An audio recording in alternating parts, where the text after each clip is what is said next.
প্রধান নির্বাচন commissioner AMM Nasir Uddin বলেছেন, রাজনৈতিক কর্মকাণ্ড নিষিদ্ধ আওয়ামী লীগ নির্বাচনে অংশ নিতে পারবে না।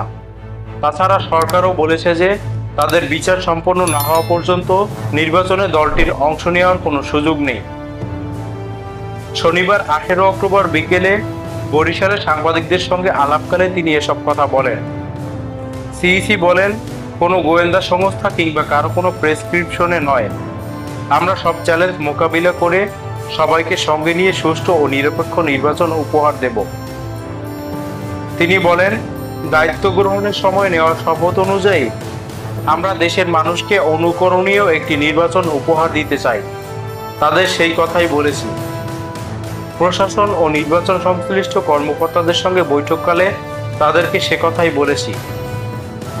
তারাও প্রতিশ্রুতি দিয়েছেন যে সুষ্ঠু ও নিরপেক্ষ নির্বাচন অনুষ্ঠানের জন্য সবকিছু তারা করবেন। সিইসি বলেন, এর আগে যে 2-3টা নির্বাচন হয়েছে তেমন নির্বাচন হওয়ার সুযোগ নেই। সবার কাছে গ্রহণযোগ্য নির্বাচন উপহার দেব আমরা। এক্ষেত্রে কোনো দল কিংবা গোষ্ঠীর কোনো চাপ অথবা বাধার সামনে মাথা নত করবে না নির্বাচন কমিশন।